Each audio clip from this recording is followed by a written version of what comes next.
Donald Trump reportedly gave initial approval for the military to launch strikes on Iran in retaliation for Tehran shooting down a U.S. drone, before pulling back at the last minute. Planes were in the air and ships were in position, but no missiles had been fired when word came to stand down. U.S. military and diplomatic officials were expecting strikes on a handful of radar and missile sites after the president's top national security officials and congressional leaders gathered at the White House on Thursday night, the paper said. It was not clear if strikes would go ahead at a later date.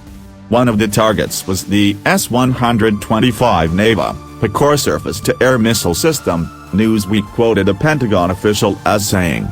It reported U.S. believed the system was behind the U.S. drone attack, although Iran said it had used its third Khordad air defense system, the Iranian equivalent of the Russian Buk system that downed Malaysia Airlines flight MH17 over Ukraine in 2014.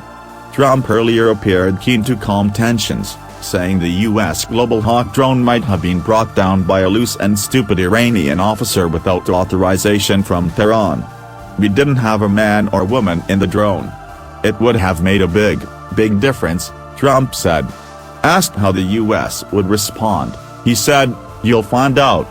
The downing on Thursday of the unarmed aircraft, which can fly at altitudes of up to 60,000 feet, was the latest of a series of incidents that have raised tensions in the Gulf region, a critical artery for global oil supplies. Earlier, a total of 6 oil tankers were damaged in 2 separate attacks. The report came as the U.S. Federal Aviation Administration banned all U.S. airlines and aircraft from flying in Iranian airspace close to where the U.S. drone was shot down due to heightened military activities, as tensions increase in the region. The Fed issued an emergency order saying all flight operations over water in the Iran Flight Information region of the Persian Gulf and Gulf of Oman were prohibited until further notice because military activities and political tensions present an inadvertent risk to U.S. civil aviation operations and potential for miscalculation or misidentification.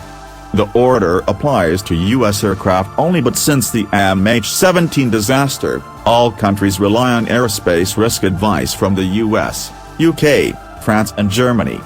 On Thursday night, Democratic congressional leaders urged Trump to work with U.S. allies.